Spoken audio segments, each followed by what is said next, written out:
number one Cobalt.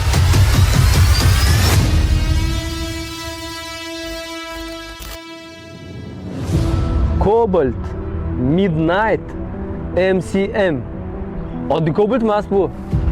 Bu oddiy Cobalt, adashtirib qo'ymanglar. Ko'rinishi o'xshash bo'lgan bilan bular umuman boshqa mashinalar. Blogerlarni yoki qattagi blogerlarni gapidan kelib chiqib aytaman. Bu yangi Cobalt. Asosiy o'zgarish bu yerda Vanus turibdi. Vanus turibdi. Lag'mon osadigan blogerlar eski Cobalt 1,5 litr Spark mashinalarida, o'sha Ravon RX avtomat korobkalarida xuddi shunaqa sistema turadi. Ana mana 3 ta ot kuchim.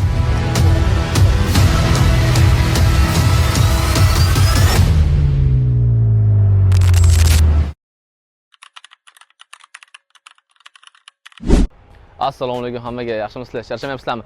Videoni o'tkazib olishga shoshmanglar. Nimaga u parkga chiqib qoldi deb. Hozir obloshkada ko'rganingizdek Cobalt obzori bo'ladi.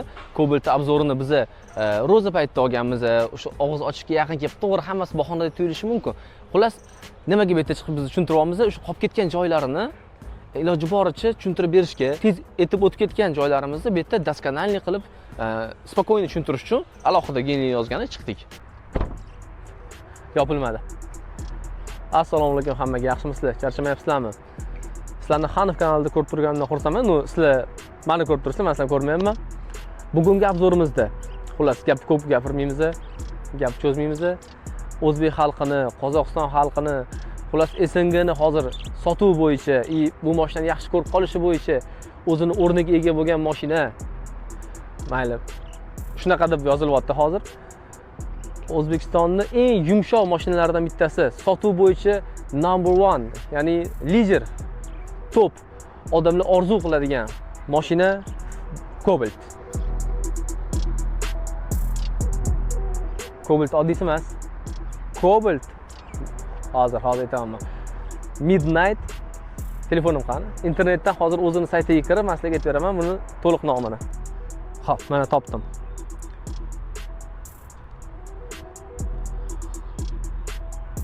Cobalt Midnight MCM. Oddiy Cobalt emas bu. Bu oddiy Cobalt, adashtirib qo'ymanglar. Ko'rinishi o'xshash bo'lgan bilan bular umuman boshqa mashinalar. Ya'ni sizlar ko'rayotgan oddiy Cobalt ko'chada yurgan, masalan 2024 gachami, 24-25 gacha bo'lgan Cobaltlar emas bu. Bu umuman boshqa mashina. Yangi Cobalt. Yangilangan emas, restyling emas. O'sha katta blogerlarni yoki qattagi blogerlarni gapidan kelib chiqib aytaman. Bu yangi Cobalt. Yangi so'zini ma'nosini bilasizlarmi? Yangi degani, ya'ni to'liqligicha yangilangan bo'lish kerak. Restyling demayapti, yangilangan demayapti. To'g'ri, bir xillari bor. Yangilangan deyotgan bor, restyling qilingan degani bor. Lekin katta miqdordagi lag'mon osadigan blogerlar yangi Cobalt deyapti. Yangi. Buni katta farqi bor. Yangi bilan yangilangan yoki restyling deyiladi. Agar yangilangan deya olmasanglar, ani tilinglar aylanmay qolsa, chomchiga olgan pulingizdan tilinglar aylanmayotgan bo'lsa, 2017-yildan boshlab oddiy tuning box atelyelarda yoki oddiy tuning qilgan kichkina bokschilar bor-ku, boks degani o'sha avtoservislar yoki tuning qilgan bolalar 2017-yil qilib yurgan ishini General Motors zavodi 2026-yilda ishlab chiqaryapti deb aytib qo'yaveramiz. Xo'p, men nimaga 2017-yil to'g'risida gapiryapman? Men mashinalar bilan ancha yildan beri ishlayman, ancha yildan beri qiziqib kelaman.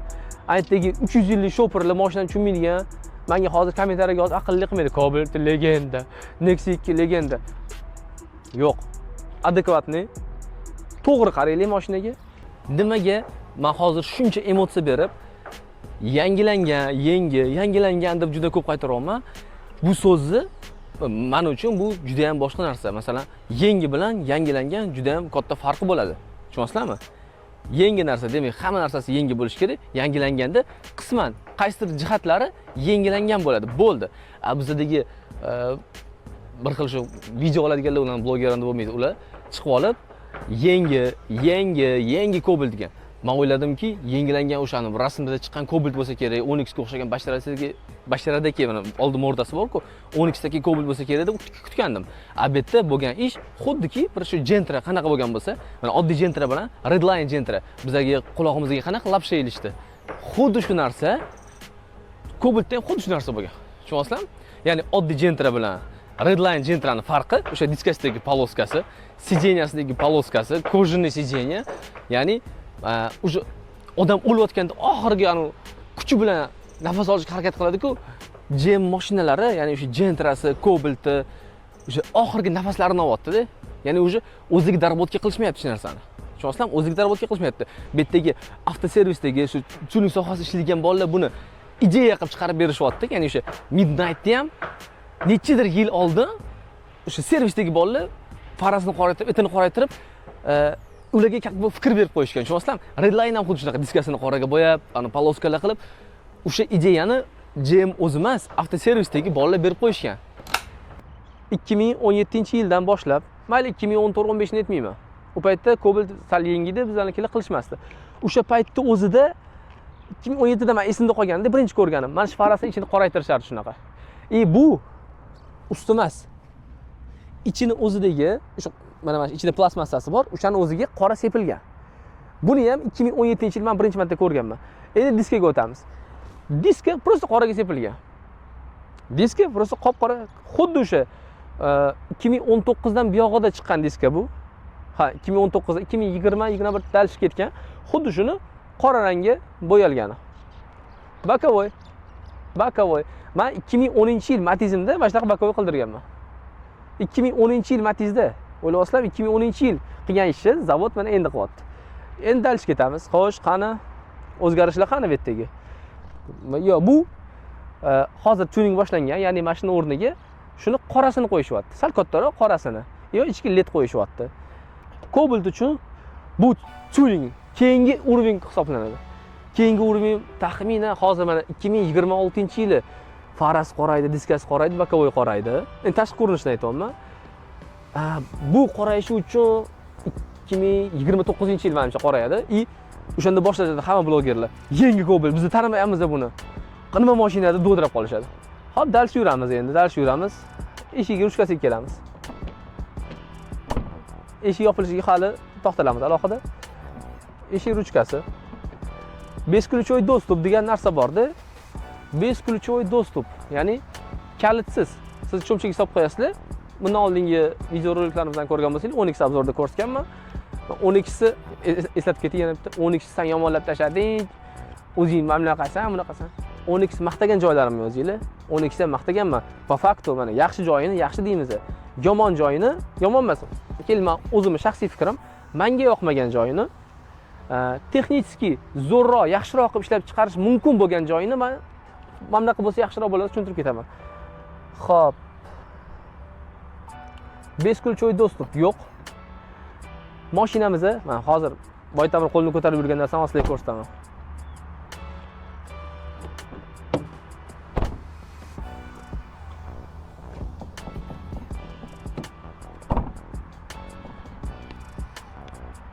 Mashinamizda Fox bormi?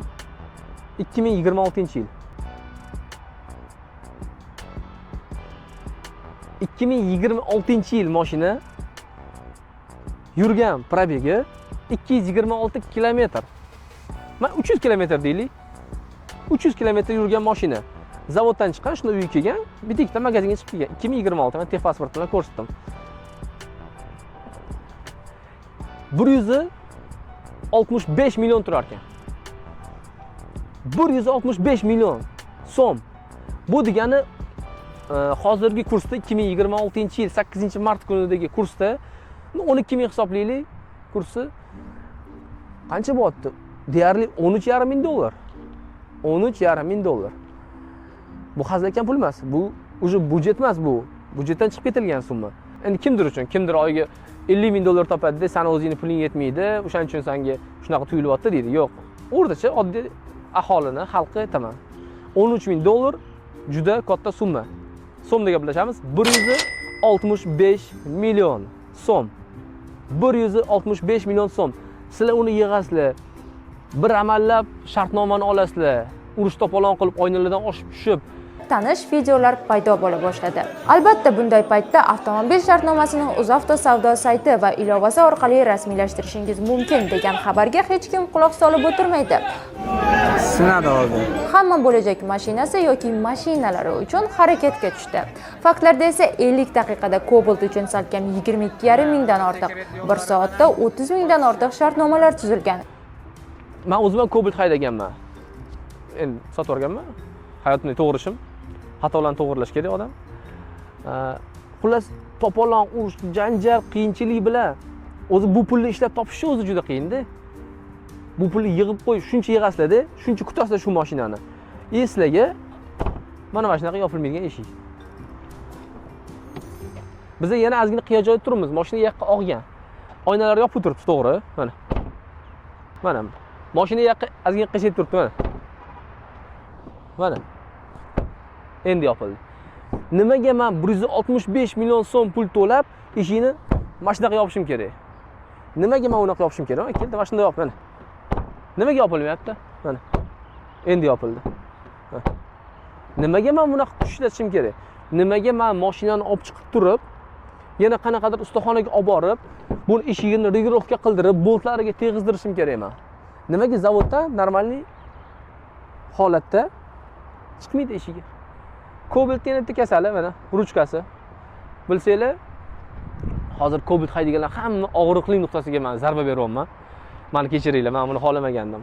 Men o'zim bu mashinani maqtayman deb chiqqanman. Hozir maqtayman. Balkim Xo'p. Og'riqli nuqtasi mana shu ruchkalari. Mana shu ruchkalari mana. Bu 300 km yurgan mashina, 300 km. Ko'rasizlarmi, o'sha hozirdan boshladi. Ichida va bunaqa prujinasi bo'ladi, o'sha prujinasidan chiqib ketadi, mashinalarda qanot paydo bo'ladi. Mashinada qanot paydo bo'ladi, tushunyapsizlarmi? To'g'ri. Ko'p taksini ko'rib o'rgan odam ishlab chiqargan bo'lsa kerak-da, mana shu ruchkani. Taksidan ham bitta knopkasini o'zi qanot chiqib keladi-yu. Xuddi shunaqa sizlarda mana shu holatda yuraverasizlar.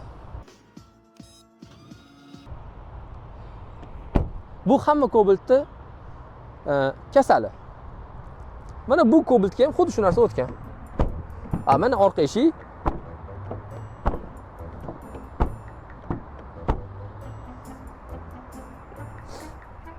Bilmadim.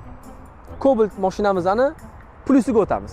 Cobalt mashinasini plyusini topishimiz uchun biz salondan bitta richak tortamiz.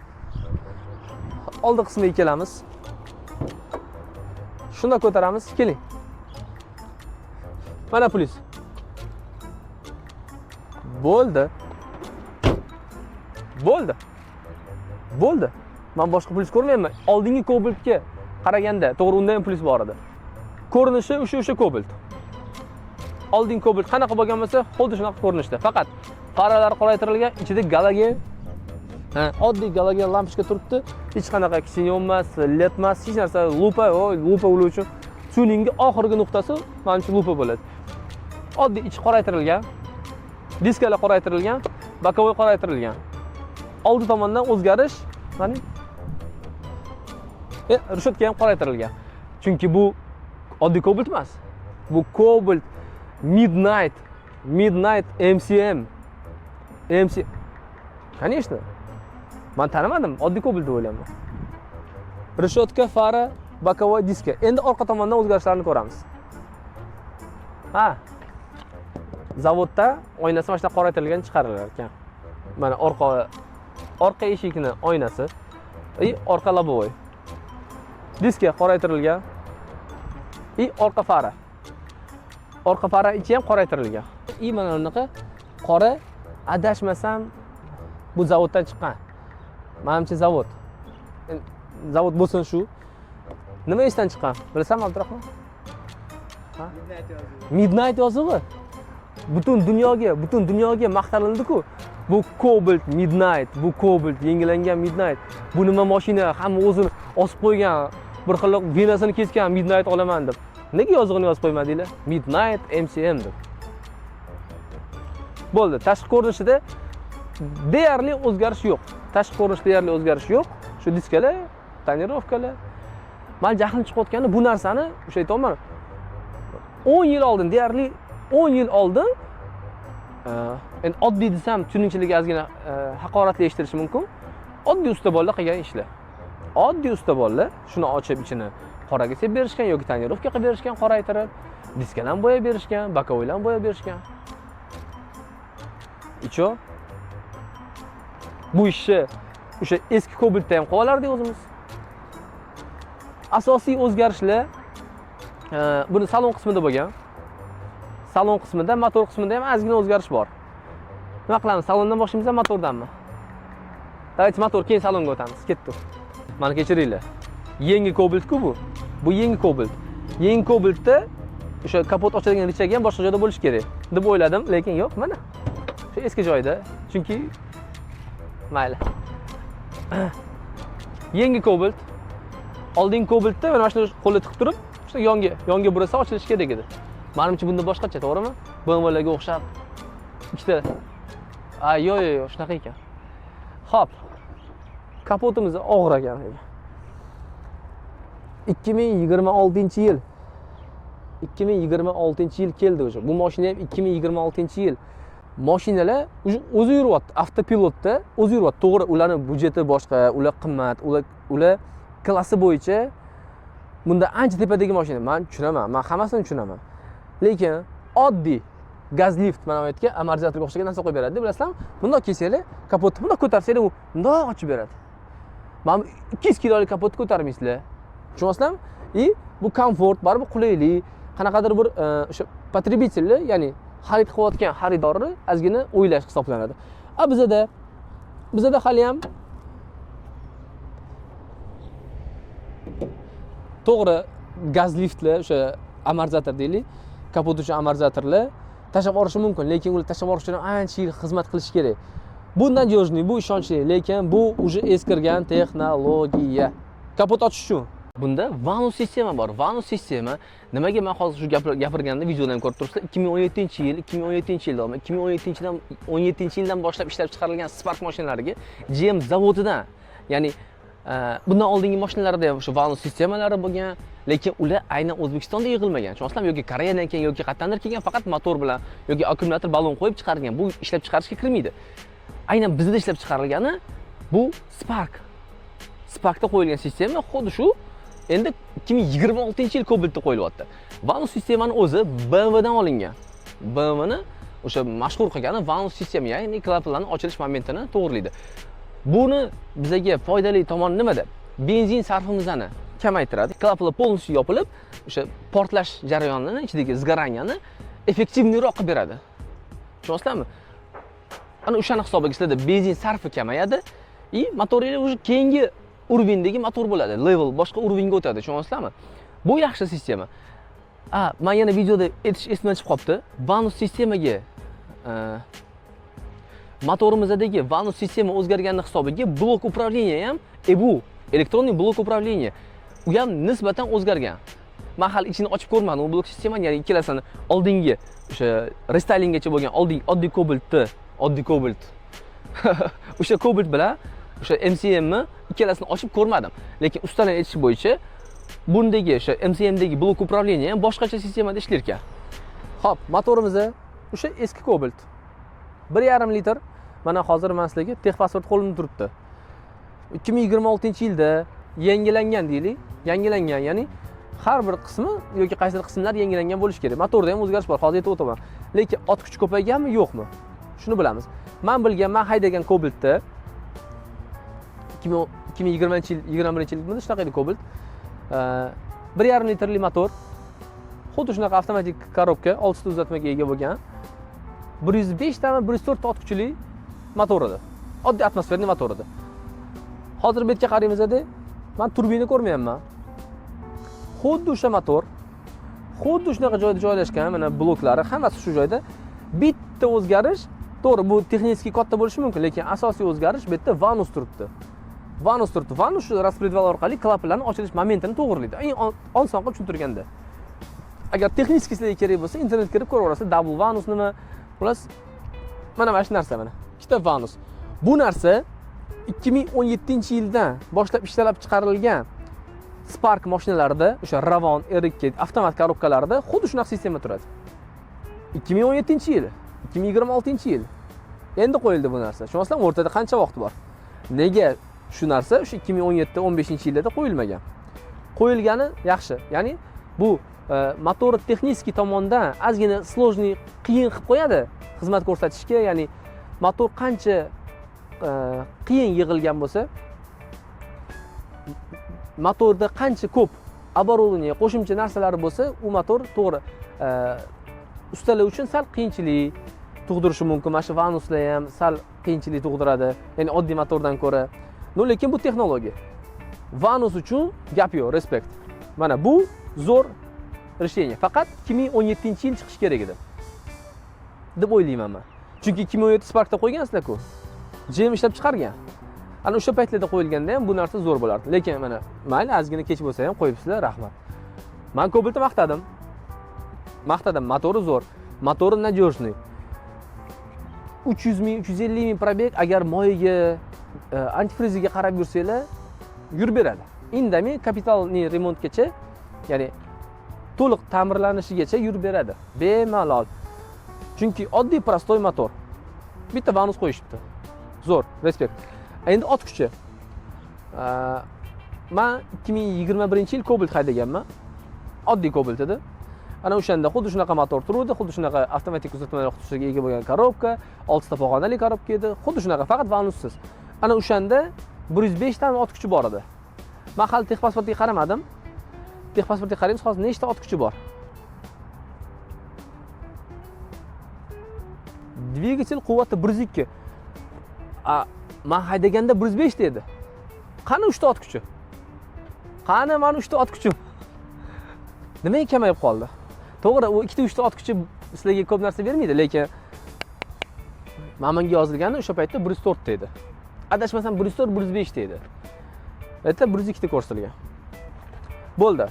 Motorda boshqa o'zgarishlar yo'q. Qo'limda texpasport turibdi. To'g'rimi? Ko'rdinglar.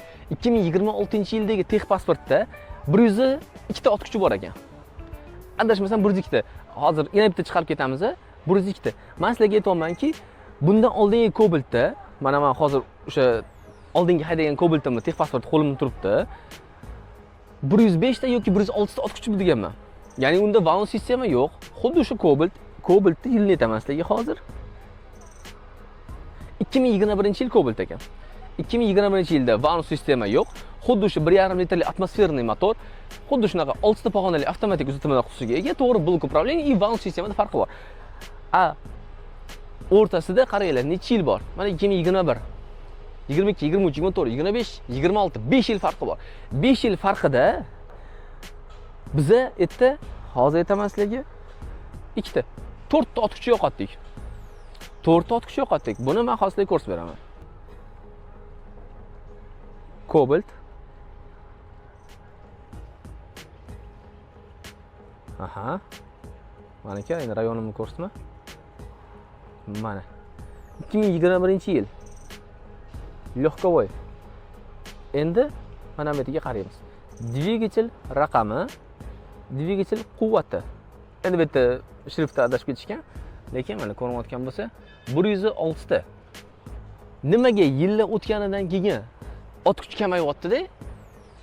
Tushunasizlarmi? Ot kuchi kamayyapti. Lekin motorda unaqa katta o'zgarish yo'q. Men tushunardim. Agar motor ob'yomi kichkinalashib, masalan 1.5 litr emas, 4 ta silindrli, 1.2 litrli, 1.4 litrli motor ob'yomi qisqarib, ot kuchini shuni saqlab qolishganda, mana shu 102, 105 bo'lganda, to'g'ri bu unaqa katta farq emas, lekin 102, 105 ot kuchi bo'lganda, motorimizda 1.2, 1.4 bo'lganda turbina emas, o'zini holatida, ya'ni motorni o'zini kuchaytirib, o'sha vanus sistemani qo'yib kuchaytirilganda, men hech narsa demasdim, lekin bu yerda vanus sistema qo'yilyapti-da. Vanus sistema bu kuchaytirish kerak. Lekin 102 ta ot kuchi ko'rsatilyapti texpasportda. Hozir uni stendga olib chiqib o'lchab ko'rsak, balki 105 ta, balki 110 ta ko'rsatar, lekin po faktu mana dokumentda 102 ta ot kuchi, o'rtada 5 yil raznica, и mashina yangilanganning hisobiga ham ot kuchi ko'p emas. Mana nimaga jahlim chiqayotgani, mana shunga meni jahlim chiqyapti. Tushundinglarmi? Yillar o'tyapti, motor o'zgaryapti. Qanaqa o'zgaryapti? O'sha vanus sistema qo'yilyapti, lekin ot kuchi kamayyapti.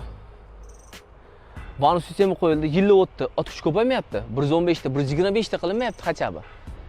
Vanus sistemani qo'ygandan keyin biz bundan foyda olishimiz kerak. To'g'ri, benzin sarfini biz ekonom qilamiz, lekin ot kuchi yo'q yana.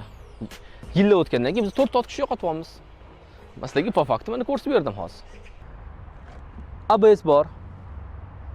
Vanus bor. Konditsioner bor. yana nima deb maqtay? Ha, mashinamizdan расходi. Kelinglar, mana Cobaltchilar yozib oringlar o'zingizlar.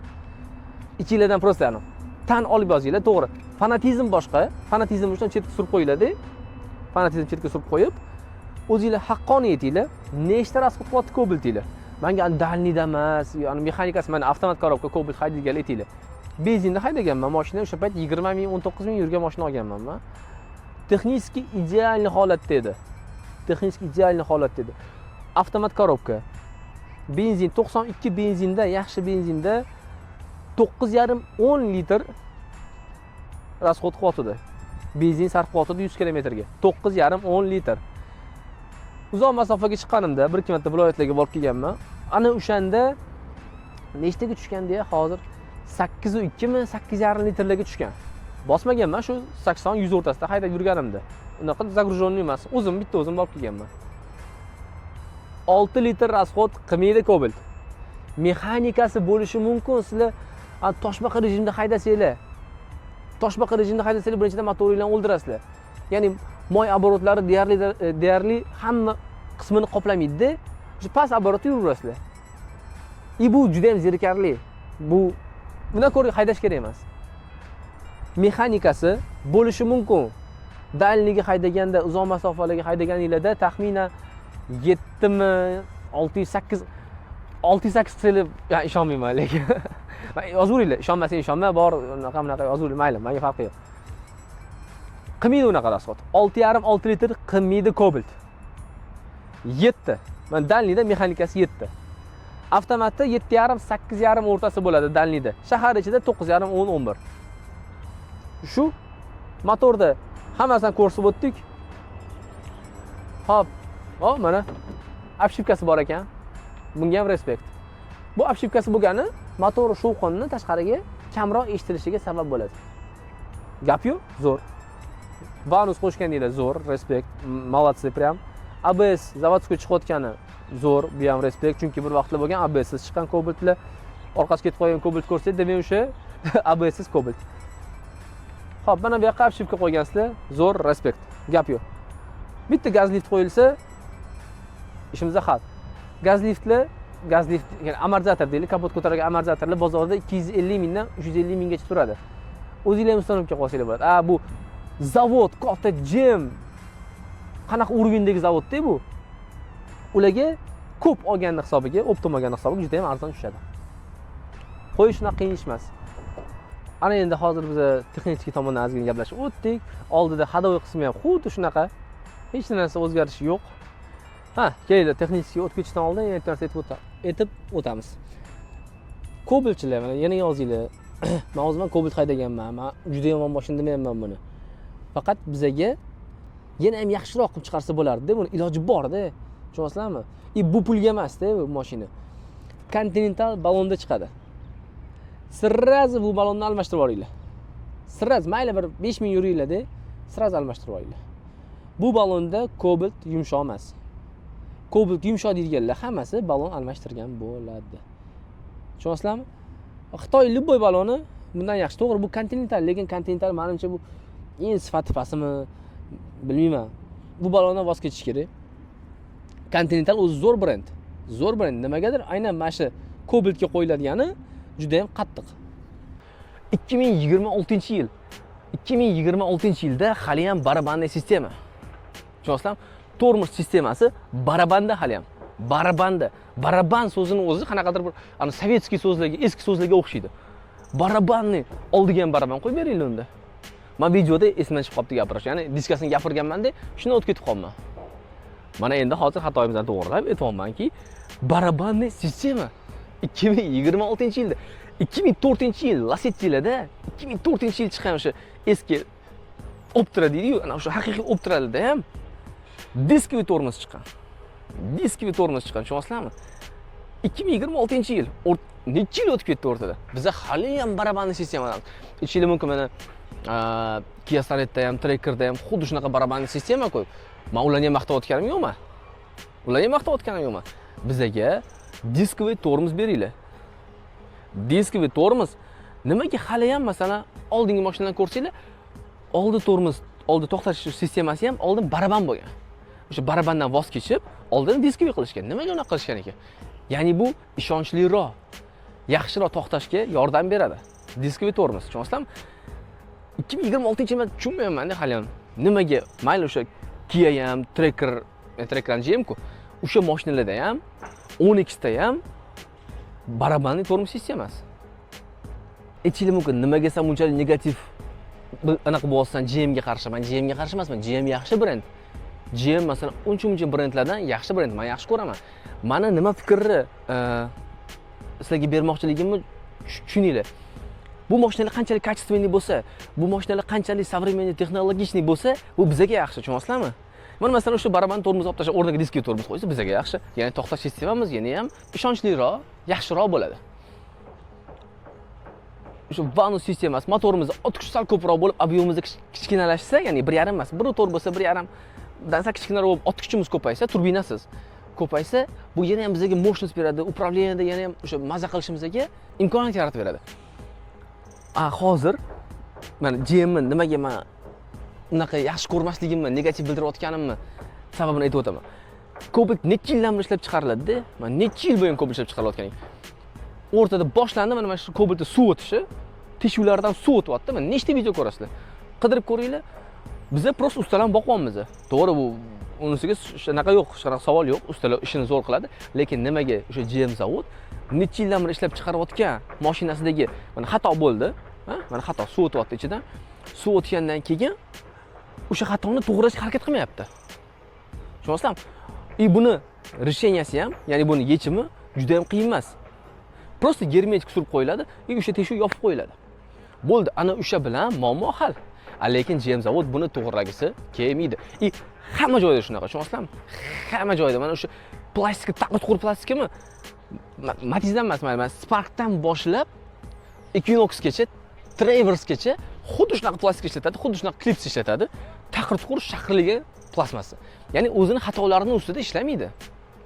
To'g'ri, mana masalan bizning birinchi videolarimizdan ko'rsangiz, o'zimizdan biz kichkina odammiz, auditoriyamiz hali kichkina, lekin birinchi videolarimizdan hozirgi videogacha bo'lgan vaqt ichida biz xatolarimizni to'g'rilab borishga harakat qilyapmiz. To'g'ri 100% to'g'rilashga imkoni bo'lmayapti.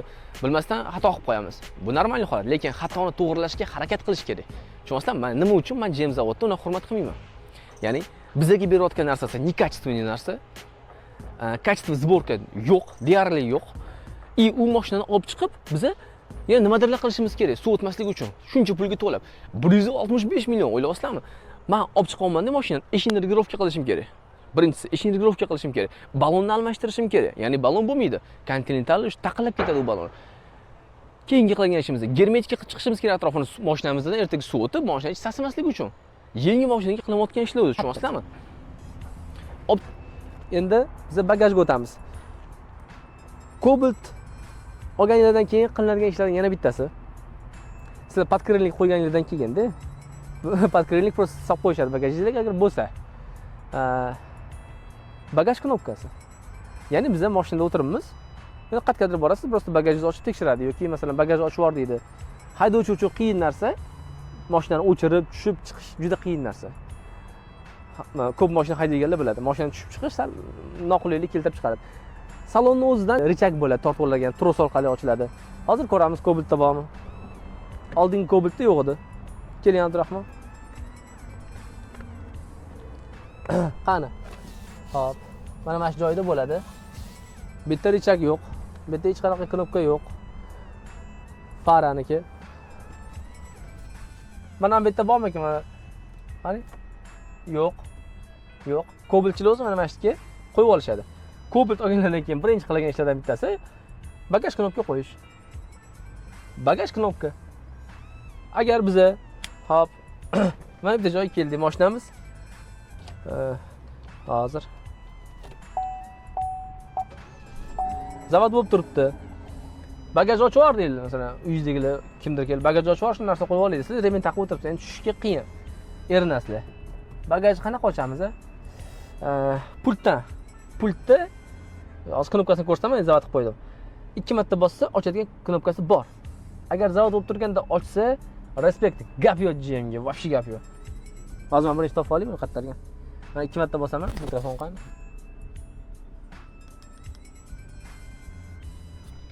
Tushunasizlarmi? Hozir magnitofon o'chirib qo'yildi. Mana bosib olman knopkasini. Mana. Ochildimi? Yo'q. Оборотini ko'rsat, mana mashina zavod bo'lib turibdi. Ha? Tushdimi обороты? Zavod bo'lib turibdi, keldinglar, bagajni ochib yubordi işte. Remen yech, unaqa. Mana bitta knopka bor, to'g'rimi? Mashina olib olban ko'rsataman. 2 marta bosamiz. Mashina o'zi. Yo'q, bagaj ochilmayapti. Ochilmayapti bagaj.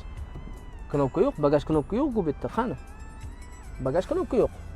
Bu yerdami? Yo'q. Biz bagaj ochishni nima qilamiz? Mashinani agar drive turgan bo'lsanglar, parkingga qo'yamiz, ruchnik tortamiz, o'chiramiz. Qani, hali chiqarmasdan bitta qilib ko'ramiz. Ya'ni Onsoroy yo'lini. Yo'q, ochilmadi. Ochilmadi bagaj. Endi olamiz. Oldik. Endi 2 marta mana 2 marta bosgan deb qo'yibdi. Qani? Men o'zim ham agar Cobalt olsam, men haydab keldim, to'xtadim masalan, men zavod qilib keldim-da, shundan bagajni qo'yib yubor narsani deyman, Abdurahmon, bagajni ochib yuboring deysan. Uning uchun biz drive'dan keldik, parkingga qo'yamiz, ruchnik tortamiz, mashinani o'chiramiz, o'chirib kalitni olamiz. Keyin bosamiz. Keyin ochiladi. Keyin ketishimiz uchun yana kalit tiqamiz. Kalit tiqamiz, zavod qilamiz, yana drive quramiz, keyin ketamiz. Nimaga bitta knopka qo'yib qo'ysa bo'lmaydimi shunga? Bittagina knopka. Yoki mayli mana mashina o'zida, mana zavod bo'lib turgan holatda. Zavod bo'lib turgan holatda ochsa bo'ladigan, qilsa bo'ladi-yu. Mayli, bu knopka zo'r. Masalan, ko'chadan kelganinglarda, ko'chada bo'lsanglar, shuna kelasizlar, 2 marta bosasizlar, bagaj o'zi ochilib beradi. Bu zo'r, lekin rulda o'tirgan holatda-chi? Mashina haydab yurganlar biladi, bu juda ham noqulay. Juda ham noqulay, tushib chiqishga noqulay. Lekin knopka qo'yganinglar zo'r. Men oldingi mashinada menimcha yo'q edi, oldingi Cobaltimda yo'q edi bu knopka. Prosta men jahlim chiqayotgani, nimaga shu narsani qilsa bo'lmaydi. Qilsa bo'ladi, oddiy usta bolalar, shogird bolalar ham qo'yib beradi shu narsani-da. Bagaj knopka qayerda? Bagaj knopka. Любой ustaxonaga elektriklar kirsin, любой elektrik kirsin, uzoq 200 ming bilan ishni hal qilib beradi. 200 ming so'm bilan. 200 ming so'm bilan. Tushunasizlarmi? Bagaj ochgan knopkani shuna qo'yib beradi o'ziga. Yoki agar kuchli elektrik bo'lsa, pultilar o'ziga ham qo'yib bera oladi. Mayli o'sha tarbiyadan o'ziga qo'yib ber deylik. 200 ming so'm. Bu men hozir eng qimmat narx aytyapman. Borani 250 mingdir. 250 mingdir. Lekin bu endi katta zavod, GM zavod. Ular bittalab olmaydi. Ular optim oladi. Optimga ustanovka qiladi. Ularga arzimagan o'sha $10 ham tushmaydi-da. Ustanovkasi bilan $10 ham tushmaydi. Tushunasizlarmi? Sizlar 165 million 100 ming so'm bo'lsa, bu bilinmaydi. Tushunasizlarmi? Uni olib chiqib, yana ustaxonaga olib borib shu knopkani ustanovka qilib sizlarning vaqtinglar, o'sha asabiylar ketganiga arzimaydi o'sha. Aytayotganim o'sha zavod, o'sha ustanovka qilsin-da, ustiga 100 ming so'm qo'ysin yana, qo'yib chiqarsin. O'zi qo'ymasa, o'shani ichiga tiqib yuborsa, o'sha pulni ichiga bemalol ko'taradi. Tushunasizlarmi? Bemalol ko'taradi. Ularga arzimagan summadan tushadi. Nimaga biz yana olib chiqib, o'sha ustanovka qilishimiz kerak. Bitta bagajni ochish uchun mashinani o'chiramiz, parkingga qo'yamiz. Nechta manipulyatsiya bo'lyapti? Mana nima uchun? Nima uchun men inomarka tomonga qaraylar deyman har doim. Inomarka tomon. Agar Cobalt mana shu xatolarini to'g'rilab, kamchiliklarini deylik, xato emas, kamchiliklarini ustida ishlab, to'g'rilab chiqarsin yoki to'g'rilashga harakat qilsin, bundan zo'r mashina yo'q. Hozirgi shu byudjetimizda $13 ming ga yangi, ya'ni yangi yurmagan bunaqa mashina topa olmaysizlar. $13 ming ga topishingiz mumkin, faqat bu topasizlar. Ya'ni mashina bozorida chiqarsizlar, shu yurgan mashina topishingiz mumkin, lekin kачествоsi bundan zo'r bo'ladi. Lekin yangi yo'q. Faqat shu kачествосini oshirib bizga qilib bersin, kачествосini oshirib qilib bersin, и всё. Shu bilan tugaydi hammasi. Mana hamma Cobaltdan maqtaydigan joyi bagaji katta deydi. Bagaj katta. Mana bu yerda men sportsa qilmayman. Cobalt bagaji juda ham katta, bag'ri keng, ancha-muncha narsa sig'adi. Kel hozir mana. Mana pultda, masalan, buni qulayligi. Ko'chada keldinglar, qo'lda narsa bor. Endi to'g'ri, beskurchoy do'stlik, bunaqa narsalar yo'q. 2 marta bosamiz. Bo'ldi, bagajimiz ochildi. Bo'ldi, bagajimiz ochildi. Bagaj keng, ancha-muncha narsa ketadi ichiga. Lekin sizlar hozir bozorda ko'rgan bo'lsangiz, mana shu obshivka chiqqan. Qani bitta obshivka? Mana mana shuga bitta obshivka qo'yib yuborsa bo'lardi. Mana bularni yopib yuborsa bo'ladi, ichidan o'tib ketadi, shunda akkuratniy bo'lib ketadi. Men mashina ishlab chiqaradiganlarga aql o'rgatadigan darajada mashinani yaxshi bilmayman. Lekin umumiy xulosa kichkina detallardan yig'iladi. Umumiy xulosa kichkina detallardan. Mana masalan bitta bolt qishib qolsa, ha bo'pti deysiz. Lekin ikkita, uchta bolt qishib qolsa, bu уже fakt, dalil bo'ladi sizlarga. Qishuv yig'ilgani bo'yicha mashina yoki oxirigacha yig'ilmaganligi, oxirigacha buralmaganligi to'g'risida. Xolos mana mana shu obshivkasi bor. Ko'pchilikning ikkinchi qilgan ishi. Ya'ni birinchisi bagaj knopka qo'yish salonning ichiga, ikkinchisi obshivka qo'yadi. Obshivka qo'yadi. Ha, keyin zavoddan polik chiqmaydi bularda. Birinchi ishi bagaj knopka qo'yish, polik tashlash, masalan, polik tashlash. Polik tashlagandan keyin bagajga obshivkasiga mana shuga o'sha yopib qo'ygan narsasi bor. Arzimagan pul turadi. Arzimagan pul turadi. Lekin men jahlim chiqayotgani, nega men zavoddan 165 million so'm pul to'lab turib, yana olib nimadir qilishim kerak. Men tushunib qilmayapman buni. Men tushunib qilmayapman. O'zini joyini, o'z texnik joyini yopib faqat. Men bunaqa temir turish kerak emas. 165 million pul to'lagandan keyin menga bunaqa temir turish kerak emas. Mana shunaqa buni yopib qo'ygan narsasi bo'lsa, juda ham chiroyli bo'ladi. Endi o'tgandek bagaj zo'r, ichida hop. Hozir ko'ramiz. Zapaskamikan yo dakatkamikan, nima deysan? Men hali ko'rmaganman. Ya'ni zapaska to'liq shu o'zining razmerida bo'ladi. Bir xillab qo'qon diskada bo'lishi mumkin, bir xillab diskada bo'lishi mumkin. Dakatka kichkina balon bo'ladi, samokat balon bo'ladi. Hop. Молодцы. Mana mana shu ham, yo'qki, olib kel. Mana mana shu teshuvni ko'rasizlarmi? Mana mana shu teshuv. Mana mana shu teshuv bo'lmasa, sizlar qo'linglarni yonga tiqib, yonda yoki mana bu yerda mana bunaqa qilib tortishingiz kerak bo'ladi. Tushunyapsizlarmi? Mana mana shu teshuvni qilib qo'ygan, bu komfort, qulaylik. Ya'ni oddiy holat, mana shular kelasiz, teshig'i bor, bo'l tortasizlar. Tushunyapsizlarmi? Qani bunda ilib qo'ygan joyi bormi buni? Ilib qo'ygan joyi yo'q. Hozir razmerni aytaman sizlarga.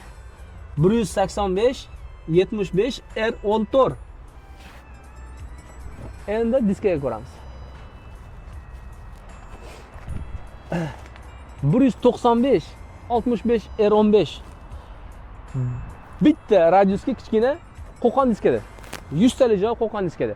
Qo'qon diskada chiqarganlar bir ikkinchi pozitsiyalar qo'qon diskada chiqadi 14 razmerda. Mana hozir aytaman sizga. Mana ki. Qo'qon diskada. Qo'qon diska. Mana. Ichiga kirib gapirsam bochkada gapirgandek bo'laman. Xo'p. Dakatka bo'lmagani uchun sizlarga kattakon rahmat. Mayli 14 bo'lsa ham nisbatan qatqadir yetib olsa bo'ladi. Dakatkadan ko'ra 1000 marta yaxshi. Mayli, respekt, xo'p, respekt deymiz. Mana bunaqa teshuv uchun alohida respekt.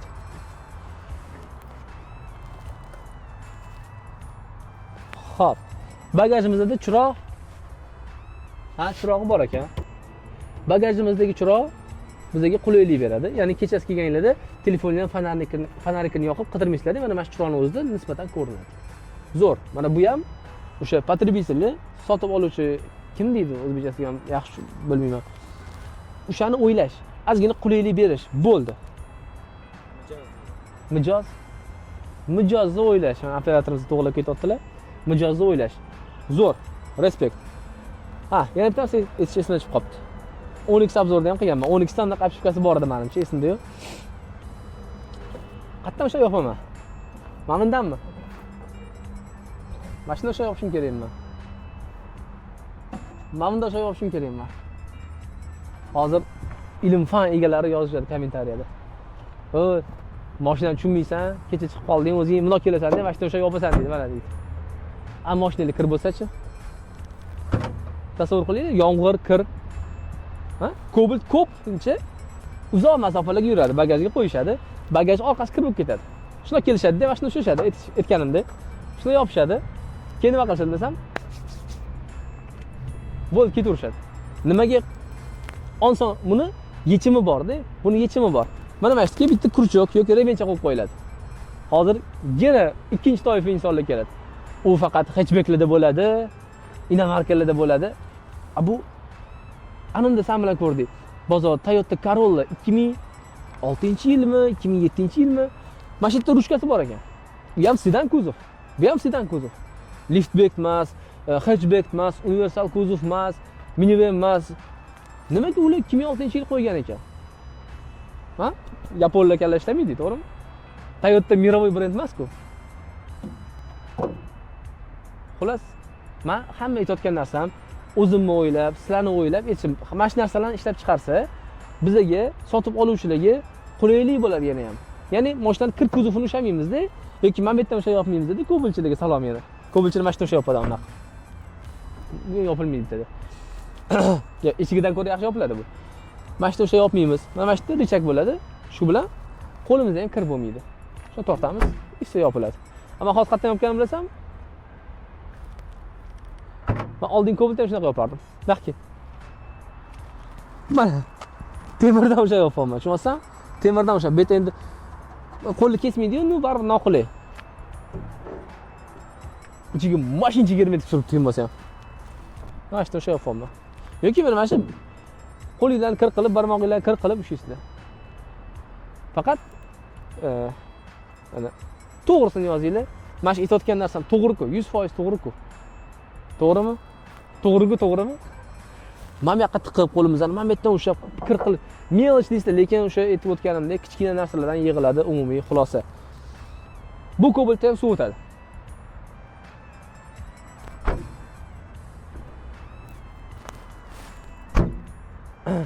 Bu Cobalt'dan ham arkalaridan, polni tagidan teshuvlardan suv o'tadi. Hammasidan emas, bir xillaridan. To'g'ri, boshqa mashinalarda ham suv o'tish ehtimoli bor. Mayli, buni minus demaymiz. Lekin ma'lumot o'rnida aytib o'taman.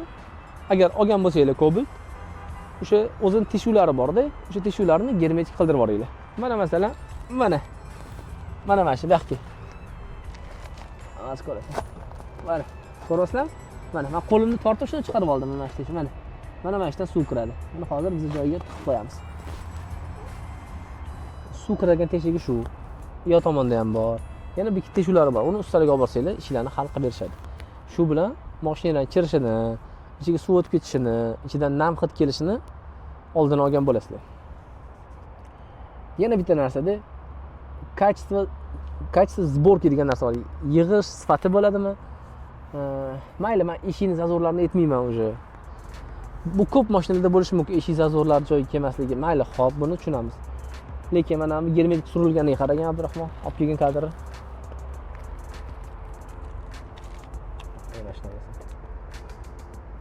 Mana ko'rasizlar, germetik qanaq surilgan. Просто bundoq chaplab, to'g'ri bundoq tortganda kimdir bundoq tashagan mana mashina. Chiroyli qilib sursa bo'ladi-yu, chiroyli qilib. Menimcha kassapravlarni ustalarni bir 2-3 oylik shogirdlari ham chiroyli qilib mehr bilan suradi. Bo'ldi, men bunga hech qanaqa fikr bildirmayman. O'zingizlar yozib ketinglar. Ana endi biza nima edi bu? Ichki salonga o'tamiz. Ichki salonga o'tamiz. O'sha bloger ular biladi-da. Ular mashinani biladi. Ular mashinani nechta proyekt yig'gan ular, tushunasizmi? U texnik, ular gigant, gimonlar ular. Ichki salonga o'tamiz, chunki mana bu tashqi salon. Bu tashqi salon, bu ichki salon. Orqa salon yoki ichki salon. Tilimga o'tirib qolib ichki salon. Mashinamizning obshivkasi mana endi men maqtaydigan joyim keldi. Maqtayman, rostdan maqtayman. Oldingi do restyling gacha bo'lgan Cobalt shu mana shu Cobaltgacha bo'lgan Cobaltlardan bu ancha yaxshi. Sifatida emas, rangida. Oldin Cobaltdan rangichi juda ham bir g'ashga tegadigan kir rangiga o'xshaydi. To'g'ri, kir ko'tarardi. Lekin mana qora qilishgani zo'r. Prям zo'r. Qora rangda sepilgan. Xuddi o'sha obshivka, xuddi o'sha material. Mana. Xuddi o'sha Cobalt. Lekin oddiygina kraskasini rangi o'zgargani, mana shu sepiladigani o'zgargani salonning ichida o'sha boshqa atmosfera beryapti. Ozgina bo'lsa ham komfort beryapti ko'zga. Zo'r, respekt. Bunga gap yo'q. No, men plastiklar deyishaver hali ham. Lekin gap yo'q. Mana bundan oldingi obzorimizda, agar bundan oldin, bundan keyin bilmayman qachon chiqadi. 12 dan ko'rsatganman. Bundan keyingi obzorlarimda ham hamma mashinalarda ko'rsatib ketaman shuni. Mana bu yerda samarez yo'q. Qara. Ha? Samarez bo'lmasa demak akkuratni ko'rinar ekan. Choshlashim ko'p, bo'pti. Samarez yo'q. Bitta ham samarez yo'q. Bu ko'z uchun juda ham приятный, chiroyli. Mana bu yoq tomonni olsang ham hech narsa, ortiqcha narsa yo'q. Hammasi bekitilgan ichkariga. Zo'r bunisi, gap yo'q. Eshigimizda da orqa yo'lovchilar uchun nima qulayliklar bor? Plusidan aytib o'tamiz. Kojani charmdan, eko charmdan qilingan chexol deylik. Sideniyani anatomiyasi xuddi o'sha oldingi Cobalt qanaqa bo'lgan bo'lsa, xuddi shunaqa. Yomon emas, o'tirsa bo'ladi. Xo'p, o'tirganimizda patologga boshimiz tegib qolmaydi. Kojasi yaxshi. Yomon emas. Kojasi yaxshi. Oyog'imizda joy yetarli. Endi hamma Cobalt o'tirgani, Cobalt ichi bag'ri keng. Cobalt pluslaridan bittasi bag'ri keng mashina. Keng bemalol o'tirib ketsa bo'ladi. To'g'ri, uzoq yo'lga sallab qoldik-ku, ichida bo'ladi. Bu yerda karmashkamiz bor, nimadirlarni solib qo'yishga. Bemalol solib qo'ysa bo'ladi. Xo'p. Xavfsizlik kamari bor bitta. Menga qani, o'rtadagi yo'lovchiga ham bor, u tomondagi yo'lovchiga ham bor. 3 ta xavfsizlik kamari bor. Orqada ham koja. Lekin hali ham bar yo'q. Mana buni bunday tushirib, qo'lni qo'yadigan yoki stakanchik yo'q. Mana bu yerda stakanchik bor. Juda ko'pchilik bilamiz, Cobaltchilar nima qiladi? Cobaltchilar bu yoqqa bar qo'yib yuboradi. Bo'ldi. Orqada stakanchik qo'yishga joy qolmaydi. Faqat bu yoqqa tiqib qo'ysa bo'ladi. Agar to'kilgan suv bo'lsa, og'izga yopilmaydigan, to'kilib ketadi. Orqada bar yo'q. O'sha Cobalt, o'sha sideniya anatomiyasi ustiga faqat charmdan qilingan, o'sha eko kojadan qilingan chexol taqib qo'yilgan. Eshik yapishkalarimiz qora rangda, o'rtasida material bor. Ozgina ichida porolon bor. Elektron oynani tushirib chiqarish. Bo'ldi. Kolonka. Taksida. Qulaylikda shu yerda tugaydi. Men maqtadim. Maqtamading demanglar. Cobalt yumshoq, balon almashtirgandan keyin Cobalt yumshoq, bag'ri keng, mana o'tiradi bemalol ketsa bo'ladi. 2 kishi, sal ixchamroq odamdan 3 kishi ham bemalol o'tirib ketsa bo'ladi. Afshipkasi qora qilingani bu zo'r, chiroyli, gap yo'q. Koja eko charm qilingani ham charm, ko'rding? IELTS 9.5. Qilingani ham zo'r, приятный, qulay. Maqtadim. Zo'r, gap yo'q, respekt. Endi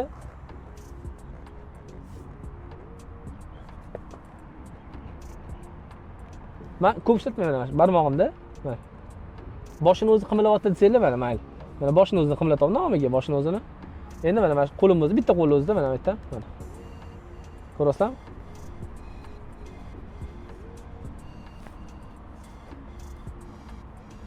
Yozib ketdi. Bu normalmi?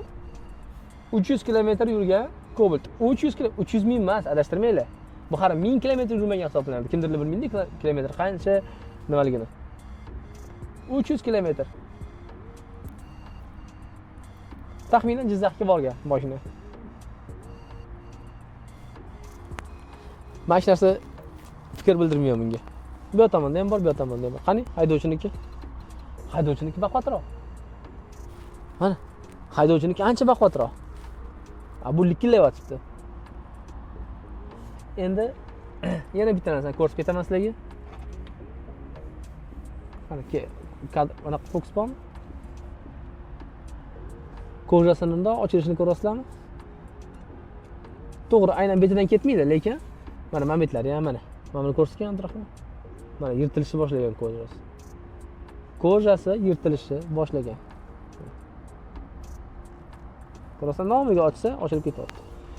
Betga hali tayinli odam o'tirmagan. Ana betlarni olgan Abdurahmon. Mana. O'sha oralari ochilib qolgan. Oralari ochilib qolgan.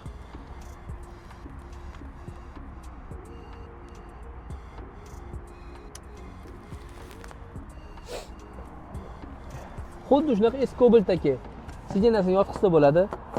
Sidenasini yotqizsanglar, sidenasini turchagi bor.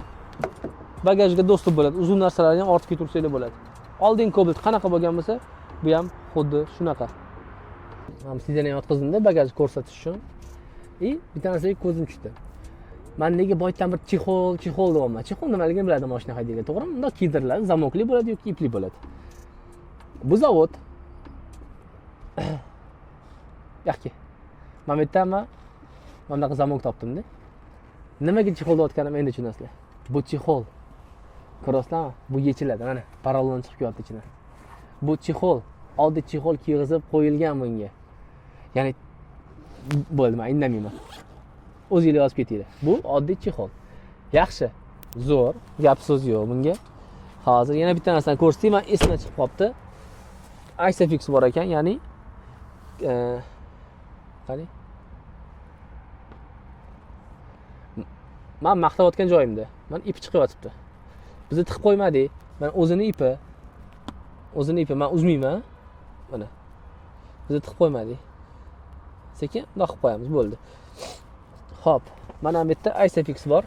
Bu detskiy kreslo bor-ku, bolalarning kreslosini shuna tiqasizlar, chiq etib joyiga tushadi. Mana znachoki ham bor. Mana bu tomonga ham qotirsanglar bo'ladi, bu tomonga ham qotirsanglar bo'ladi. Zo'r, respekt, gap yo'q bunga. Prям zo'r. Mana Cobalt zo'r mana shu tomonda. Detskiy kreslani qotirsa bo'ladi, chunki juda ko'pchilik aynan kichkina bolalar bilan yuradi-da. Detskiy kreslo qo'yib yuradi, men tanishlarim. Gap so'z yo'q, bolasi ham xavfsiz bo'ladi bunda. Buni mashinada shu narsa borligi bu yana qo'shimcha qulaylik. Nimani yana aytib o'tay bu yerda?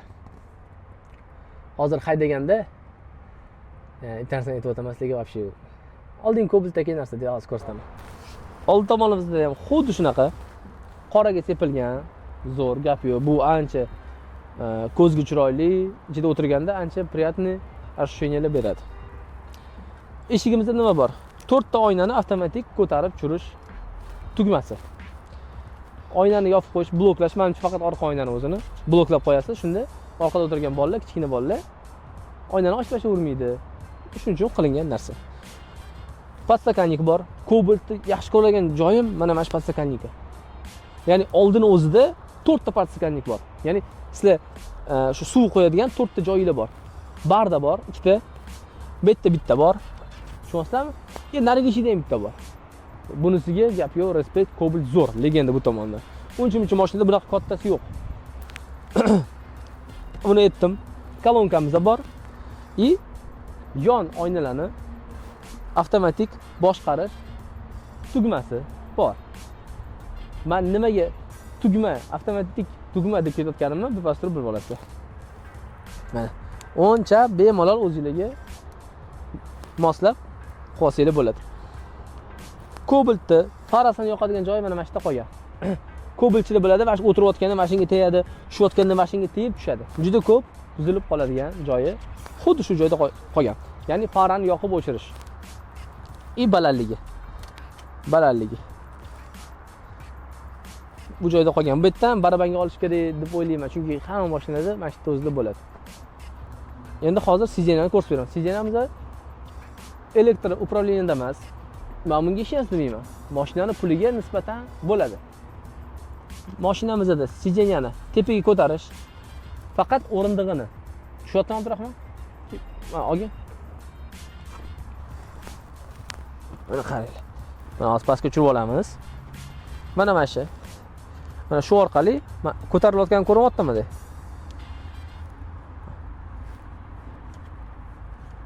Bo'ldi. O'rindig'ini o'zini tepaga ko'tarib pastga tushirsangiz bo'ladi. Men sal pastroq tushiraman. Eng pastga tushirib olamiz, bo'ldi. Bu ham qo'shimcha qulaylik. Agar sijeniya bunaqasiga ham cho'nqirroq bo'lganda yana ham komfort bo'lardi. Chunki siz cho'nqir o'tirsanglar, past o'tirsanglar, ozgina qimmatroq inomarkalarni ko'ringlar. Sijeniya sanaqa pastga tushgan bo'ladi. Oddiy jentrada ham shunaqa. Nimaga? Sizlar haydab ketayotgan paytingizda mana oqib chiqib ketmasliginglar uchun. Tushuntira oldimmi? Shuning uchun cho'nqir bo'ladi sijenasi. Cobalt yana bitta minuslardan bittasi, sijenasi nisbatan tekis. Cobalt, Spark shu mashinalarning minusi.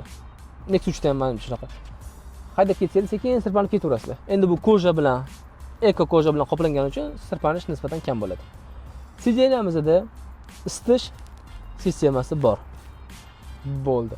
Ya'ni tepaga ko'taramiz. Endi как положено oldinga orqaga yurish, oldinga orqaga, ya'ni tepaga pastga, spinkasi bo'ldi mana. Mana shu qulayliklar bor. Istadi. Bitta rejimda istadi. Yozda ozgina kuydirish mumkin, qishda maza qilib yurasizlar. Endi rulimizga o'tamiz. Rulimiz tepaga pastga chiqib tushadi. Oldinga chiqmaydi. Rulimiz tepaga pastga chiqib tushadi. Rulimizning o'ng tomonida multimediani boshqarish. Bu mashinada multimedia qo'yilgan. Multimediani boshqarish, ya'ni ovozini past qilish, kanallardan o'tkazish. Bluetooth orqali gaplashish. Mana bu yerda mikrofoni bor. Bemalol gaplashib ketsangiz bo'ladi. Chap tomonda cruise controlni boshqarish. Cruise control zavoddan qo'yilgan. Zo'r, gap yo'q, respekt. Bunga nima? Ming rahmat sizlarga. Ming rahmat. Zavoddan qo'yib chiqarayotganinglarga. Lekin bitta narsa bor-da. Bu narsani o'sha 8 yil oldin ustalar qilishardi. Oddiy ustaxonadagi usta bolalar buni qilishadi. Lekin GM sizlarga rahmat. Qo'yib berganingiz uchun rahmat. Baribir zavodskoy yaxshiroq deb bilaman. Qaysi jihatdan mayli. Xo'p. Nima yana? Isitish, ikkita oldida isitish bor. Isitish sistemasi bor. Sizlar bitta pog'onada isidi. Ya'ni iluro, sal isuvroq, issig'i yo'q. Faqat bitta palajani isitadi. Bilmayman qanaqa isitadi, chunki hozir kun issiq. O'sha shunaqa ham telab ketaman. Mana bu tablo qaysi mashinada ko'rganman, Abdurahmon? Qaysi mashinada? Tracker 1 mikan? Ha?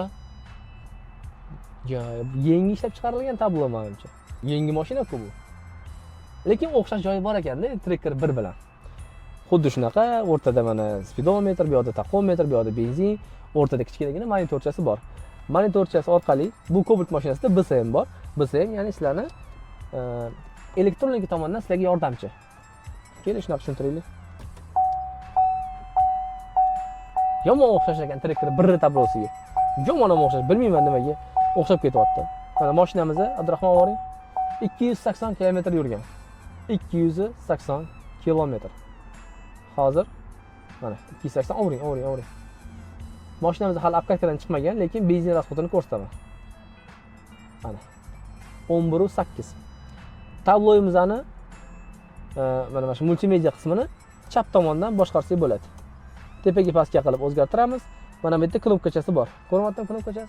Mana mashina bosib, buni ham rejimini almashtirsangiz bo'ladi. Bu yerda menyuni bossanglar, sizlarga moy gradusini ko'rsatyapti. Xo'p. O'rtacha tezligini ko'rsatyapti. Yana moy, o'rtacha tezlik. Yana nima bor ekan? Benzin.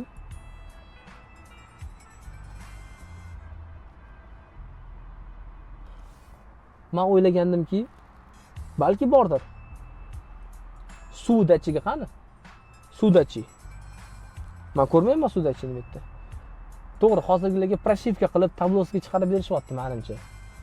Yoki ometga qo'yib berishardi. Bo'lish kerak deb o'ylayman.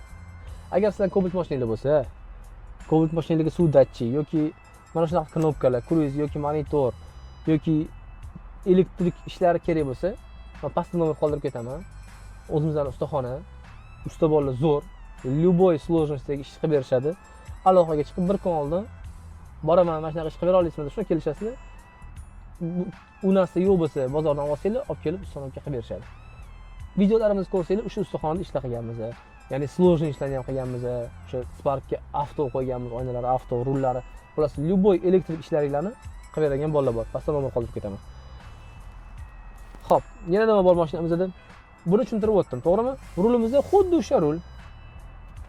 Richak xuddi shunaqa paranada, hech narsa qiziq joyi yo'q. Bitta pastakannik bor, ikkita suv qo'yishga ruchnik. Xo'p, chaqadiganlar uchun bor yoki zaryadkaga qo'yish uchun. USB port bor. USB port. Bunga ulansa bo'ladimi, yo'qmi? Men hali ulanib ko'rmadim.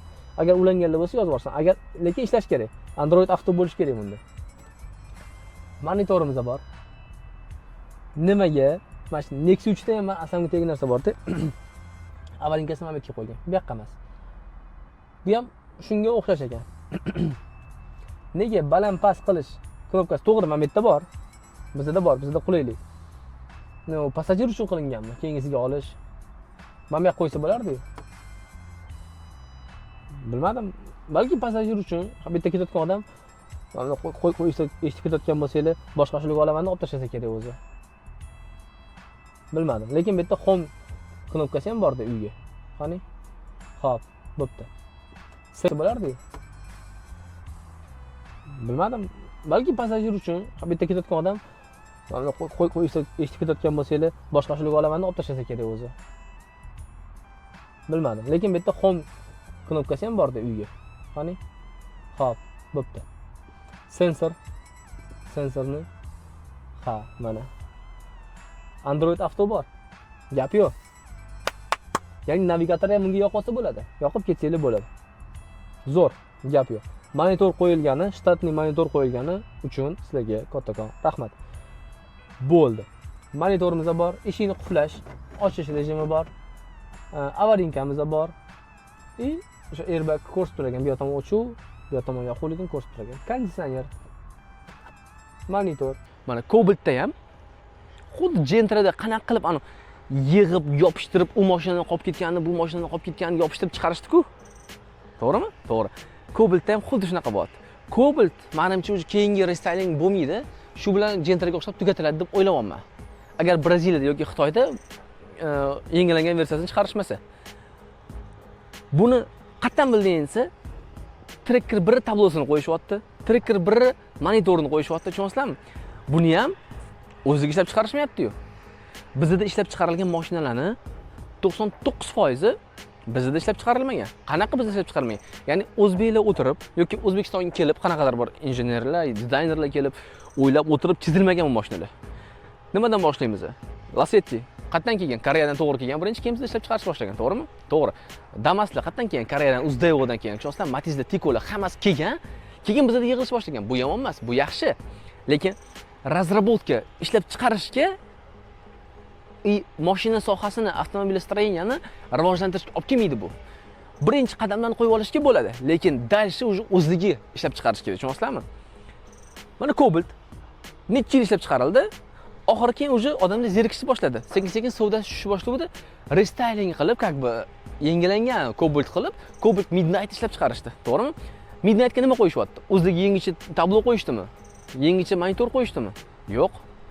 Tushunasizlarmi? Bonus sistema qanaqa? Bu ham yangi emas-ku. Necha yildan beri o'zi ishlab chiqargan sistemani olib, prosta bunga qo'yib berishdi. Necha yildan beri ishlab chiqarilgan o'sha Tracker 1dagi tabloni olib, prosta bunga qo'yib berishdi. Tushunasizlarmi? Aynan Cobalt uchun yangi ishlab chiqarilmagan. Aytishim mumkin. O'sha Volkswagen, o'sha Skodasidan boshlab turib Bugatti'sigacha bir xil narsa ishlatadi, lekin uni olib turib bunga qo'ysangiz tushmaydi. 70% tushmaydi. Ya'ni mashinaning unikalligini, bitta bo'lishini ta'minlaydi bu. Shu mashinani o'ziga ishlab chiqaraylik. Tushunasizlarmi? Qattandir olib prosta qo'yib qo'yish emas.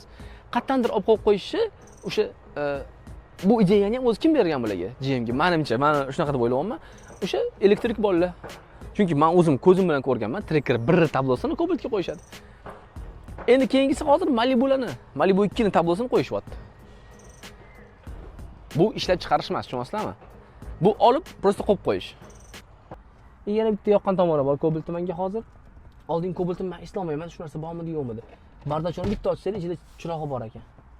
Yozib yuboringlar, 2020-22 yil Cobalt haydayotganlar yoki haydaganlar. Mana shu chirog'i bormidi yo'qmidi? Men umuman eslolmayman. Bardachogimiz katta, ichida bitta unaqa polkasi ham bor, dokumentlarni qo'yib qo'yishga. Zo'r. Bardachog kattagina, qulay. Bitta mana shu Cobaltni qulaylardan bittasi. Mana shu ham narsa qo'ysa bo'ladi, ana betga ham narsa qo'ysa bo'ladi. Podsakanniklarimiz katta. Bo'ldi. Endi menga yoqmaydigan joyi Cobalt. Cobaltning ham bitta yoqmagan joyi eshiklarimizni quflaymiz, a? Mana, hozir mashinani zavod qilamiz, bo'pti.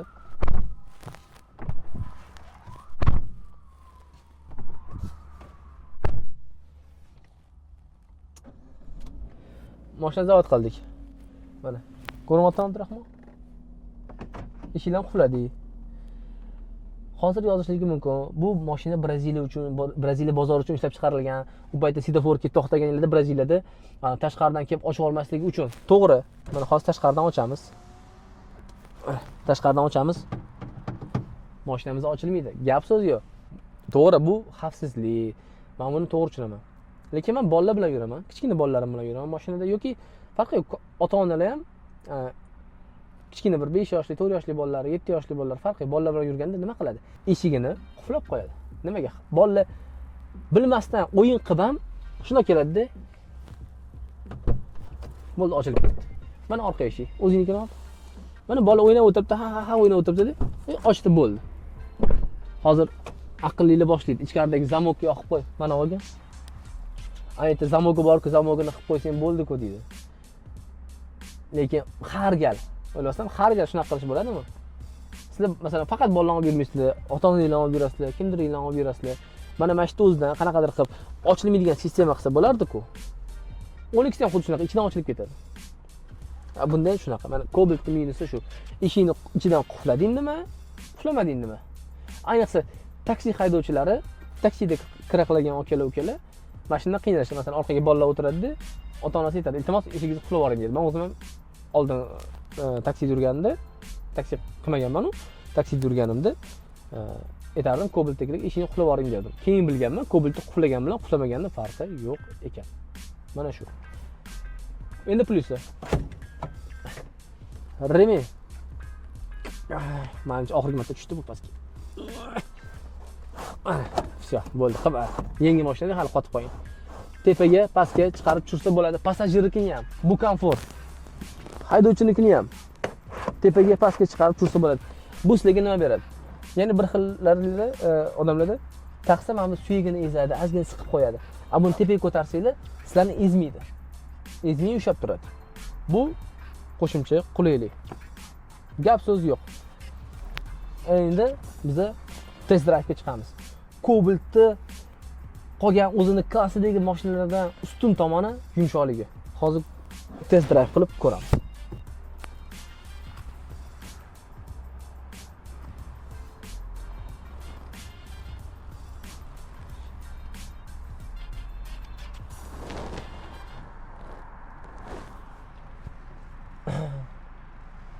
Cobalt Plus'i haqiqatan bag'ri keng, yumshoq mashina. Men bu bilan sportlashmayman. Men Cobalt'ni juda yomon mashina qilib chiqarib qo'ymoqchi emasman. Cobalt yaxshi mashina. Xalqimiz yaxshi ko'radi. Lekin shu mashinani yig'ilishi, sizlarga bo'lgan xaridorlarga, menga bo'lgan отношенияsi, sizlarga bo'lgan отношенияsi tushunasizlarmi? Качество сборкасы pastroq. Buni hamma biladi. Faqat buni ko'pchilik tan olmaydi. 10xda ham meni hate qilib yozganlar bor. Oldin shu mashinaga o'zing erishib ol, odamlar orzu qiladi shunaqa mashinani. To'g'ri, men hammasiga qo'shilaman. Lekin ular bizga berayotgan mahsulot bunaqa pulga не стоит. Bunaqa pulga qimmat. Качество sal pastlik qilib qoladi.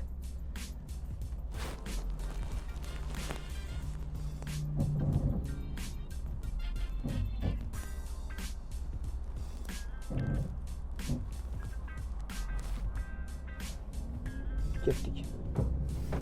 Mashinamizda aqlli, gap so'zi yo'q. Mana hozir ozgina tezlashganimizdan keyin 20 tezlikdan keyin eshiklarini avtomatik qulflab oldi. Avtomatik qulflab oldi. Oynani ochmasam men ozgina hozir oqib ketaman. Xo'p, avtomatik qulflab oldi. Mashinamizdan yurishi o'sha oldingi Cobalt qanaqa yurgan bo'lsa, xuddi shunaqa yuribdi. To'g'ri, Gentra, Nexia, Onyx, Trekkerdan bu mashinamizda ancha yumshoq. Yumshoqligiga gap so'z yo'q. Yumshoqlik bo'yicha nomer 1. Lekin yumshoqligini bitta minusi bor. Bu minusi nimada? Men hozir ko'rsatib beraman sizlarga. Mashina ozgina mana balki deydi, mana qo'yib qoladi hozir ko'rasizlar. Mana qilganda mana ko'p lopollaydi. Oldiga bilinmaydi. Mana orqada hozir Abdurahmon qusib o'radi menimcha. Mashina lopollaveradi. Mana shu minusi bo'ladi. Любой yumshoq mashinani mana shunaqa kasali bo'ladi. Любой, mana budjetda endi Rolls-Royce'lar bilan, Maybach'lar bilan solishtirmaymiz. Любой yumshoq mashinaning minusi xuddi shu, lopollash. Bo'ldi. Mashinamizda hop shumka yo'q. Menimcha ular eshitishmagan, nima shumka, nima u, nima izlanish qilish kerak. Mashinamizda shumka yo'q. Umuman yo'q. Balonlarni o'sha asfalt bilan bo'lgan muomalasi deylik. Asfalt bilan ishqalanishi, nima deydi buni? Xullas, balonlarimizdan shovqini shunday eshitilyapti arkadan. Oldi arkalarda umuman shovqinni qaytaradigan materiallar yo'q. Orqada bagajni man hammasini eshityapman. Bagajda ham umuman shumoizolyatsiya yo'q. Mashina temirda. Minusi shu. Lopollikda shumkasi yo'q. Plusi mashina yumshoq, keng, mazza qilib o'tirmani. Oyoqni hamda ochib olish, shpagat ochib olib haydasa bo'ladi. Tushunasizlar, bitta bar qo'yib olasizlar. Shunda o'tirib haydab ketaverasizlar. Tanqid bor joyda o'sish bo'ladi. Konkurensiya bor joyda o'sish bo'ladi. Tushunasizlarmi? Men shuni xohlayman. Ya'ni bizning xalqimizda, men o'zim, meni qarindoshlarim, aka-ukalarim ham sifatli, kачественный mashina haydashsin, minishsin degan fikrni oldiga surayapman men. Bo'ldi. O'sha GM zavod monopolist bo'lib ketsin, lekin bizga zo'r mashinalar chiqarsin. Men hech narsa demayman. Meni gapimni hech kim eshitishi ham shart emas. Просто o'zingizlar bitta fikr qilib ko'ringlar.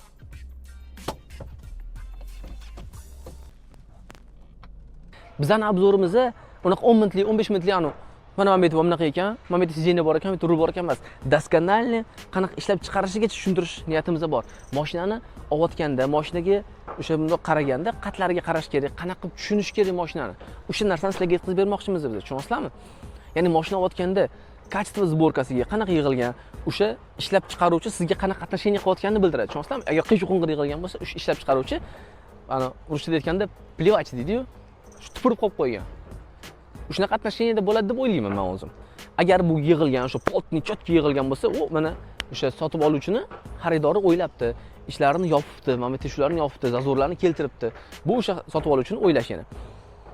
Cobalt o'zi yomon mashina emas. Bizning xalqimizga o'sha Nexia 2 dan keyingi eshak mashina, ishlab beradigan mashina, tushunasizlarmi? Qaysar emas, kaprizniy va juda oddiy, sodda yig'ilgan mashina. Lekin ozgina o'sha yig'ilish jarayonida, ishlab chiqarish jarayonida biz oldiga yurishimiz kerak mashina qurilish sohasida. Men ularga o'rgatmoqchi emasman. Lekin oldiga yurish uchun yangi narsa bo'lib topish kerak. O'ylab ishlab chiqarish kerak. Mayli, osnovasini qayerdandir olib, ideyani qayerdandir olib, o'shani boshqachasiga o'zgartirib turib, совершенство qilib, keyin qo'ysa bo'ladi. Tushunasizlarmi? Hozir yozishadi, mana Cobalt men 20 yildan beri haydolmay hech qanaqa muammosi yo'q. Cobaltni ichiga o'tirgan odam mana to'g'risini aytinglar, yangi Cobalt ichiga o'tirsanglar, qanaqa ko'ngillanadi? Hididan, plastik sastuv hididan ko'ngillanadi. Tushunasizlarmi? Mana o'sha narsaga e'tibor beringlar. Cobalt yumshoq bo'lishi uchun biz o'sha yumshoq deydiganlar, o'zini balonida haydab ko'ringlar-da. Keyin yangi balon qo'yib ko'ringlar. Ana o'shandagina Xitoy любой balonni qo'ying, archa balon farqli любойni, yumshoqroq balon qo'yinglar, o'shanda Cobalt yumshoq bo'ladi. Lekin zavodskiy holatda Cobalt yumshoq emas. Juda ko'p mashinalar yumshoq emas, lekin Cobalt yumshoq bo'lishi uchun biz balon almashtirishimiz kerak. Keyingi qiladigan ishimiz mashinani shumka qilishimiz kerak. Tushunasizmi? Yangi mashina olgandan keyin ancha ish qilishimiz kerakki, mashinani o'tirib mazza haydashimiz uchun. Yaxshi ham Cobalt ichidagi rangi, shu plastmassasi rangi qoraga o'zgartirilgan, ancha приятный bo'lgan. Cobalt olmoqchi bo'lganlar bitta videoni ko'rib o'zingizlar fikr bildiringlar. Shu mashina shuncha pulga stoyitmi, yo'qmi? Yangi olib shuncha ish qilasiz, mashinangiz taxminan 14 ming dollarga aylanib qoladi sizlarga. 13 ming dollar desanglar, 14 ming dollarga aylanib qoladi mashinangiz. 14 ming dollarga bozorda ozgina yurgan, mashina ishlari qilingan, inomarkalar tiqilib yotibdi. Tushunasizlarmi? Ularda качество zo'r bo'ladi. To'g'ri ishlar mumkin, tez buziladi. Cobalt ham tez buziladi. To'g'ri ishlar mumkin, Cobalt masalan buzilmaydi, yangi olsang, yangi haydaysan, o'rtada ish chiqmaydi. Lekin shuncha ishini qilgandan keyin bilmadim. Undan ko'ra sal yurgan mashinani olib turib, inomarka, mayli yili pastroq bo'lsin. Yili pastroq bo'lsin, olib turib, bir 4 yil mazza qilib haydaysizlar. O'sha 1000 dollar qilgan rasxodinglarni bunga qilinglar-da, bo'ldi, indamay mazza qilib haydaysizlar. Bu aytayotgan gaplarim kira qiladiganlarga emas. Ya'ni mashinani har kun ishlatib, mashina orqali o'sha rizqini topadiganlarga emas. Unaqalarga Cobalt yaxshi, chunki bosh og'rig'i kam, sistemalari kam ichidagi, bizlarni qiynaydigan, ularga zo'r bo'ladi. Gap so'z yo'q. Lekin mashinani yaxshi ko'rib, mazza qilib haydayman degan odamga 13 ming, 14 ming, 15 ming dollargacha bozorda inomarka mashina tiqilib yotibdi. Olasizlar, mazza qilib haydaysizlar. Men aytmoqchi bo'lganim, Cobalt yomon mashina emas, lekin darobotkalari ko'p. Kamchiliklari ko'p. Agar o'shani ustranit qilib, xuddi shu pulga sotsa, nisbatan chidasa bo'ladi. Bizlarni ko'rishda davom etinglar. Bundan bu yog'iga bundan ham qiziqroq videolarimiz bor.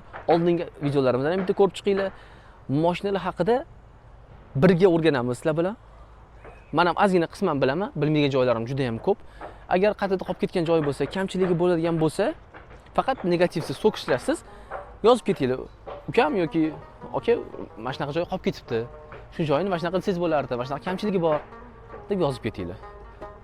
Hamma blogerlar so'radigandek bizga obuna bo'linglar, like bosinglar, podpiska, kommentariyada fikringizni qoldiringlar.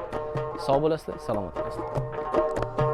So'rsangiz aslu nasab mendan zamon farzandiman. Millati o'zbek buyuk soyib qirg'on farzandiman. Menga shoirlik maqom, medur Navoiydan nishon. Ham shijoatda ulug' Shayboni xon farzandiman. Menga shoirlik maqom, medur Navoiydan nishon.